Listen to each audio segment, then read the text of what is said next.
थाइना ममांगैदा लुख्राबी अमगी थांगहौ अमसुंग लियांदौ कौबा मचानुपा अनिखक Laramie नहा ओइना मपुरोइबा काइनरबी mama लुख्राबीना मचानुपा पिसक अनी अदु चाउनबा योक्पा वागनी खंदुना मचानुपा अनीदु हुंतोकलमलगा अतोप्पा नुपादा मयुम पानगदबगी थौरांग तौरमी नोंगमा मचानुपा अहल थांगहौदा तुम्बा अचौबा अमा पीरे मचानुपा अतोंबा लियांदौदना तुम्बा अहोबा मचा अमा पीरगा इसिंग खोंगदा इसिंग सोकलोसो थारमी मचिल मनाउना इसिंग सोकपा चटख्रिङैदा महाक लोना चेनगदबगी समदा मफी मरोल मपोन मसै हापचिल्लिबदु अंगांग अनीबु पोकपा मपागा पोकमिनबा मनेना उरदुना इसिंग खोंगदा इसिंग सोकपा चटख्रिबा अंगांग अनीगी मनाक ताना लाई थांगहौदी तुम्बादु इसिंग pick थन्ना सोकले अदुगा लियांदौदी Tumba होबनिना इसिंग थन्ना सोकपा याददुना इसिंग खोंगदा कुमलमी मनेना लाक्लगा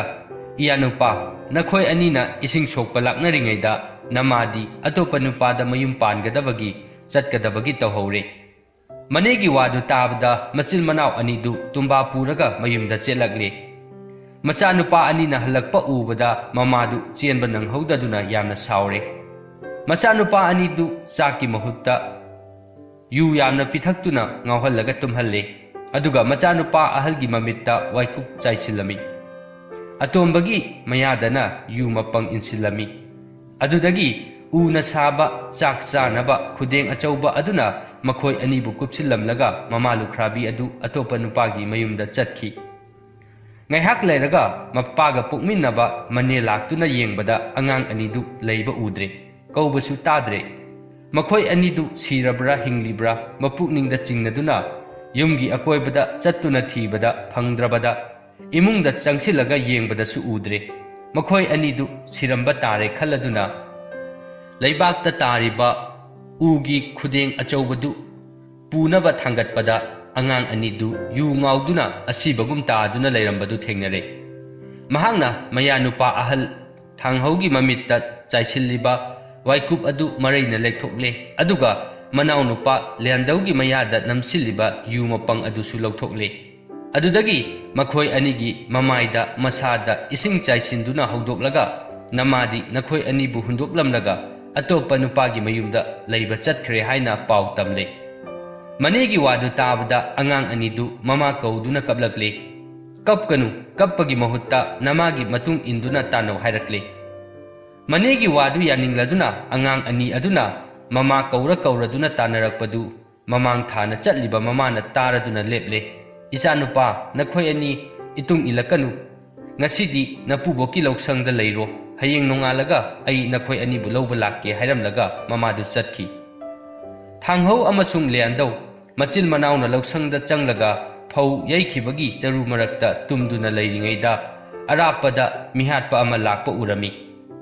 makhoi ani na kiduna charuna masa pumna makupsillaga lotuna leire mihatpa aduna angang anidu hatnaba changchilaklaga charu mapai adu mai thaba horakle makhoi anina charu mai thabagi maikhu marakta lona chelaklaga chawomgi makol amada changchinduna leire ngaihak leiraga chawraba chawom adu makol tana changchilakpadu ubada thanghauna manaw nupagi manatonda napi ama thingjinbada liandauna khanghaudana yamna hauna hakthi khalami magi makol manungda hakthi khanbagi makhol tabada chawom adu kiduna chenbada lokhada taduna sire thanghauna manaw nupadu manegi mayumdagi chawom kaknaba thang lawruso tharami liandauna maneda chawom kaknaba thang ama piyu haibada manegi mawa mamana khulda chatkhraga machil manawna hatliba chawom adu kaktuna purusi haiduna miyam khomle khulgi miyamna makhutta thang amamam pairaga lokhada siduna tariba chawom adu matup matup kaklaga pukre machil manawgidi mathibong maril ngakta khaktuna thambiramle machil manawna sauduna chawomgi mathibong maril adu makhongna kaw kawduna chatpada chirik chirik lawba makhol ama tarami mathibong maril du hogaiduna yengbada sembung amaga lik maru mayamga leibadu thengnare thanghauna sembung lik maru mayam adu lauthokle liangdauna manegi mayumda chatkiduna lik lengnaba langdum ama laurure langdum adudagi lang adu phairaga lik maru mayam lengduna lik pareng ani semle makhoi anina lik pareng amamam sire sembung adu thanghouna yeibada makhol yamna nungsire nungsiba makhol adu tabada mane laktuna machil manau anibu magi mayumda puraktuna thambire mane nadi makhoi anibu yamna luna tawbi aduga mamanadi yamna sawi makhoi anibu ngaihak leitana chaibi nongmadi magi mamana thanghobu sandang seluso tharami aduga manau liandaubuna labukta usek ngakhuso tharami asumna manegi mayumda matam khara leiraga machil manau anidu chaba thakpa maning thungdaduna manegi yumdagi lona chilaktuna lausang amada leiri machil manau anidu yamna nungsinai araiba yenaduna chaminai leitraga chara henminai asumna yamna wana leirakpadagi nongmadi machil manauna khuldudagi yot thangja wairaga pamlau uba chatlami makhoina lau uduna leiringaida chauraba uchek amana lin ama pharaga hatkadabagi tawribadu ubada thanghouna chensillaga uchek aduda lindu hatpiganu haijarabada uchek aduna lindu thanamlaga paiki mafam adudagi ikhang khangaudana chauraba lindu mangkhre madu ubada makhoi ani ngakle numit taraduna machil manauna mayumda halakpada yum manungda mai hobagi maikhu karakpadu ubada ngaklami makhoi anina mapukningda chingna laktuna lona phaklang ahobada yengbada imungda hanubi ama chak thongduna leiribadu ure chak thongliba hanubi adu ngasai makhoigi pamlauda mangkhiba dil achauba aduna onbani mahak mi nate lairembini waraba nanglaba machil manau anigi matau yengba ngamdaduna nungai yaifahange awat apa lehalaroi khaladuna lairembidu lakpani makhoi anina kina imungda changchilaklaga ibel nahak kanano karigidamak aikhoi anigi yumda laktuna chak thonglibano hanglai linna onbi hanubi aduna isunupa ai asi kana su leitrabi itomta ngaibi hanubini nakhoi ani su nama napa leitre aduna nakhoi aniga punna leiminage khalladuna lakpani haujikti ibelna nakhoi anigi nanakta leirabanina waruganu nakhoi awat apa punamak ibena piragani harakle hanubigi wadu tabada makhoi anidu haraure ibel haiduna luna chana leiminare hanubi adu lakpa numitagi makhoi ani chara hendre mabuk thana chaba phangle setnaba phi marang kaina leire asumna matam khara hokre nongmadi hanubina isunupa nakhoi anina phau hapnaba chauraba kot ani khak sau hairabada makhoi anina sare kot chaba loirabada hanubina machil manauda khulgi miyam kauraga chak pijaduna nakhoi anina ubalaudu khawba tengbang naba negrusu hairakle thanghauna ibel laudi khajiktani aikhoi anina khawba ngamgani khumlaki isunupa ibelna haiba wasilau khulgi miyam kaurusu hairakpa hanubigi wadu hiktokpa ngamdaduna thanghauna khulgi miyam khomduna purakle khulgi miyamna machin manauna ubalau machet aduda hauriba phau adu khawbadi loiraga phau yeibadi ngamdaduna numit tathokre matangi numita phau mayam adu khulgi miyamna yeiraga chauraba kot ani aduda hapada phau yamna kot ani do pik thale madu ubada khulgi miyam du ngaknaki hanubina khulgi miyam adu chak yensang ahawba pijare yusu mabuk thanna pithakle thanghau amasung liandau machil manau anidu nongmagi nungairaktuna khul aduda inak khunba misak oirakle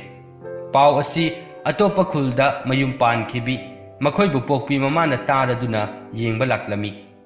mama adunadi pikna hundoklamba machanupa anibu masak khanglamde aduga machanupa anidunadi mamabu masak khanglami mama lakpa ubada makhoi anina mamabu harau na kauduna mayumda pusillaga ahawba chak yensang pijare nongalaga mamana chatlage hairabada makhoigi yumgi akoibada leiriba yengon singdagi yirum amamam lauraga mamagi samda hapada yirumna sam adu pik thalle adudagi mama adu magi nupagi yumda yirum mayamdu puduna chatki yirum mayam purakpa ubada mawana chingnaduna magi nupi adu chaibada makhoi ani saunaduna phunabada mama adu sire mama sire pau tabada machil manauna chatkiduna asiba mamagi hakchangdu laururaga makhoigi yum manakta phumki achauba sandang ama halaga khulgi miyam kauduna pijai yu pithaki Nongma Hanubina khulgi laisabi mayam kauduna chak pijarami. Makhoigi marakta masak yamna phajabi laisabi ama yaurami. Laisabi anidugi manakta mamit nama tangbi. Makhong nama tekpi laisabi ani su chak chaba yaurami. Masak phajabi laisabi ani adudi chak yansang yamna chabada natana chaluki akoibada chak yansang yamna chaiduna manghalli. Aduga masak thibi mamit nama tangbi makhong nama tekpi laisabi anidudi chak yansang chu yamna chade chaba thakpa chu yamna taru tanana chai. Madu ubada Hanubi aduna masak thibi laisabi anidugi manakta changchillaga isunupi nakhoi ani aigi isunupa anigi nupi oigadabani hairure. Hanubigi wadu tabada masil manau anidu yamna sauninglami. Maramdi makhoina pamjabadi masak phajabi laisabi ani aduni. Makhoi ani na sauningba mawong adu ubada Hanubina hairaki isunupa nakhoina di masak phajabi adu tabu pami. Makhoigi maram chatti khangde. Masak thijarabasu laisabi ani asidi maram chat yamna phajai chaba thakpasu yamna lui. Aduna maram chat phattabadi semba yade. Masak thibadi semlaga phajahanba yai. Maram aduna aina masak thibi laisabi ani si nakhoi anigi nupi oyu hairibani. Mama sakpi Hanubigi wadu hiktokpa ngamdaduna masak thibi laisabi ani du laure. Hanubi aduga matam khara laiminabadagi mamit nama tangbi laisabi adu mamit ure masak phajarakle. Makhong nama tekpi laisabi adusu makhong tekpa phaduna masak phajare. Adudagi masil manau ani du haraure. Asumna Hanubiga loinana makhoi mari adu yamna nungaina lairaba matungda nongmadi Hanubina isunupa animak aidi ahal oiraklabanina yamna thuna siragani. Aina siraba matamda nakhoigi phoksu sangda aigidamak hatpa ok yen natraga sandang adugi makok makhong chakhau firak thabombi adu thetuna thamu adu oirabadi nakhoi animak awat apa leitana nungaina pangani. Asumna pukmen paumen naramlaga Hanubi adu mafam aduda ikhang khanghodana sire. Mahangna hairamba matung ina thangho amadi liando masil manauna maben bokki damak achauba sandang ama halaga khulgi miyam kauduna pijare. Sandang adudagi makok makhong phirak chakhau thabombi lauraga phoksu sangi akoibada thetuna thamki. Adudagi machil manaudu hanadagi hena nungai yaifana pankhi. Mathangi wari thaina mamangaida galngam kauba matik mathauna leiba nupa ama leirami. Nongma mahangna laithang kauba lang adu puraga sa usek phanaba thaklami. Mahaki langda thuba sa usek sing adu phaisam kaubi makhong nama tekpi lai nupi amana hek hek loktoklami. Galngamna lang kaiba lakpada langda sa usek leiramdraga langda thuba sa usek ki matudi paktuna leirambadu urami. Mahaki langda thuba sa usek asi karamba misakna loktokpano khangdanaba koina chatuna thibda su phanglamde. Magi lang kairiba misak adu khanggadabagi uthakta karaga lumduna leirami. Ngaihak leiraga phaisam kaubi makhong tekpi lai nupina masanupa thanok puraga lang kaiba lagi. Galngamna tongliba upambi adugi makhongda masanupa thanok adu thamlamlaga lang kaiba chatkhi. Madu ubada galngamna sauduna uthaktagi kumtharaklaga khongtekpi lai nupigi masanupa thanokki mayada chaichang amana mathun phauba lenglaga chai matol anidu thudeklaga galngam uthakta kakhi. Khongtekpi lai nupi phaisamna langda thuba sau cheksing adu puraga masagi nakta lakpada masadi siduna leiramlabada masa kauraga kaplakle. Ha ichanupa nang aina kaubada khumdababu karigino aidi kalen thada panba khamen charubusu leite mathak ona panba laphoisu chade migi mapot maransu tumina laude kanana maral leitaba ichanupa asibu hatlibano haina masa kauduna tengtharakpa adu tabada uthakta tongliba galngam adu nokningbana khangamdaduna nokthoragli. Mana nokpagi makhol taduna uthakta yengkhatkibada galngam leibadu ure. Mana aigi ichanupa hatpani khangladuna phaisamna sauduna layam kaubada layam chensillaktuna mabu koisillaga kari ekhoibu kauribano hanglakli.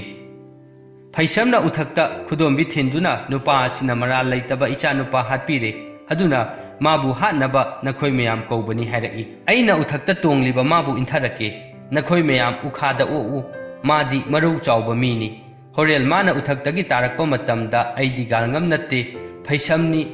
hairaklabasu magi wa lobiganu aikhoina hatkadabadi nangdani haina mabu khudakta hatuklaga nakhoi mayam yenaduna chathoku asi hairamlaga masa kainabagi maisak phangduna sauribi phaisamdu uthakta kakhatki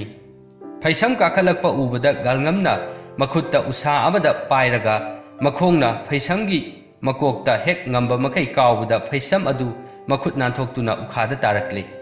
ai galngam nati phaisamni haina lauraklabada layamna mabu oglaga aikhoina hatkadabadi nangdani haina mabu khudakta halaga makhoi mayam yenaduna chathokle adudagi layam adu harauna nokladuna hannaki Phaisam sirabada galngam uthaktagi kumthagi khalladuna koina leiduna yengbada arapada taumi koba makokna kaigi makok panba masana mi oiba kaibu kayoiba ama mareng banda utup puraga lakpadu urami kaibu kayoiba ubada galngam kiduna ukhada kumthaba ngamdre karam tawraga kaibu kayoiba asiga marup sanaduna mabu hanaba honasige wakhal tawrakle kaibu kayoibana manak naksillaklabada galngamna uthaktagi kaurai ha marup akanba ai nangbu ngairamlibani aikhoi ani changduna sa halaga yenasi hairakpa galngamgi wadu tabada kaibu kayoiba adu yaningle taumi kauba kaibu kayoibana galngamgi manak tana laklaga ukhongda mana purakpa utup adu thanamlaga uthakta yengkhatpada galngam ure mabu ubada mahaksu mapukningda galngambu marup sasinaraga lausing tawduna hatke khalaki asumna amana amabu lausing tawduna hatke mapukningda khanarabasu macindadi itaw kaunare taumina ha lausing singba itaw aikhoi ani marup sanarabanina uthaktagi kumtharaklo sa thatuna halasi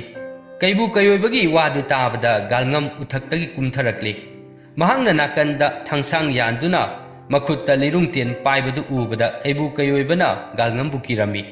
adubu lausing tawraga hatke khalliba magi wakhandudi khak hongba laikide ha itaw aikhoi ani changduna sa phaminasi ai arapadagi sa mayam hoijilake itawna mafam asida thatlaga hatu asi hairamlaga kaibu kayoibadu sa mayam hoijinba chatki kaibu kayoibana maikai maridagi sa mayam khomjillaga galngamna leiba mafam tana hojilakpadu galngamna matomdana sayam adu hatpa ngamdre tenjin su amata ngaibana mayam du hatpa ngamdaduna thadokle madu ubada kaibu kayoibadu yamna saure kaibu kayoiba laktringaida galngamna magi tenjin adu nungjau amagi ahobada namsillaga yungduna thamle ha itaw aina ten kapada sadadi pandadana nungjau asida panduna tenjin asi yungduna leire satokpa ngamdre aduna aikhoi ani changduna tenjin asi satminasi hairakpa galngamgi wadu kaibu kayoibana thajarami galngamna tengi tenjin du paire kaibu kayoibana tenmaida pairaga makhoi ani changduna ten satli galngamna ten adu satpa ngamdanaba namsili kaibu kayoibana ten satkadabagi singi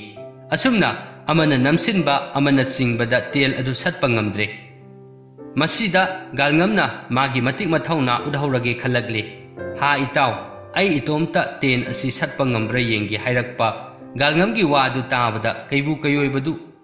handoklaga yengduna leire galngamna matomta irai laina ten adu satoklakpa ubada kaibu kayoibadu kire khangbada mahak yamna nungaire adudagi khara chatlaga u akangba yamna hauba umang ama thengnarami kaibu kayoibana magi matik mathauna adu galngambu khanghange khalladuna ha itaw mangda hauriba ujaw mayamsi ai thudeki hairamlaga umang tana chatkiduna makhongna kaw-kawduna makhutna chingduna mayana chiktuna u akangba mayam adu thudekle madu ubada galngamna mapukningda kaibu kayoibasi mapangal mathauna yamna lei khanduna kirami adudagi galngamna lafu yamna hauba mafam aduda changthraga nakanda yaliba thangsang aduna lafu mayam du kakthatle lafu mayam tuduna leibadu ubada kaibu kayoibana galngambu kalli mathauna lei mapukningda khalli asumna makhoi anina mana ngamba matik mathauna utuna lakminare khara chatlaga galngamna ha itaw ai sa mayam hoijilake nahak thatlu hairamlaga chatki galngamna maikai maridagi sa mayam khomlaga law khongduna hojilakpadu kaibu kayoibana makhutna thaduna mayana chiktuna hatokle ꯒꯥꯜꯉꯝꯅ ꯀꯩꯕꯨ ꯀꯩꯑꯣꯏꯕꯗ ꯁꯥ ꯃꯌꯥꯝ ꯑꯁꯤ ꯂꯧꯅꯕ ꯃꯩ ꯂꯧꯔꯨꯁꯣ ꯍꯥꯏꯅ ꯑꯇꯤꯌꯥꯗ ꯊꯣꯛꯂꯤꯕ ꯅꯨꯃꯤꯠ ꯑꯗꯨ ꯃꯩꯕꯨꯜꯅꯤ ꯇꯥꯛꯁꯤꯜꯂꯦ꯫ ꯀꯩꯕꯨ ꯀꯩꯑꯣꯏꯕꯅ ꯆꯤꯡꯁꯥꯡ ꯀꯌꯥ ꯂꯥꯟꯗꯨꯅ ꯇꯨꯈꯣꯡ ꯀꯌꯥ ꯁꯝꯗꯨꯅ ꯅꯨꯃꯤꯠꯀꯤ ꯃꯅꯥꯛ ꯇꯥꯅ ꯆꯦꯜꯂꯛꯄꯗ ꯃꯩ ꯄꯨꯔꯛꯄ ꯉꯝꯗꯅ ꯍꯜꯂꯛꯂꯦ꯫ ꯏꯇꯥꯎꯅ ꯃꯩ ꯂꯧꯔꯨꯕ ꯉꯝꯗ꯭ꯔꯕꯅꯤꯅ ꯑꯩ ꯂꯧꯔꯨꯔꯒꯦ ꯍꯥꯏꯗꯨꯅ ꯒꯥꯜꯉꯝꯗꯨ ꯆꯠꯈ꯭ꯔꯦ꯫ ꯈꯔ ꯆꯠꯂꯒ ꯃꯥꯒꯤ ꯈꯥꯎꯗ ꯌꯥꯎꯔꯤꯕ ꯃꯩꯁꯥꯞ ꯀꯧꯕ ꯅꯨꯡꯗꯨꯝ ꯑꯗꯨꯒ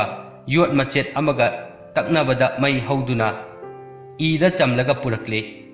ꯃꯥꯅ ꯄꯨꯔꯛꯄ ꯃꯩ ꯑꯗꯨꯅ ꯎ ꯑꯀꯪꯕ ꯃꯌꯥꯝꯗꯨ ꯊꯥꯗꯨꯅ ꯃꯩꯖꯥꯎ ꯍꯧꯔꯒ ꯁꯥ ꯃꯌꯥꯝꯗꯨ ꯂꯧꯔꯦ꯫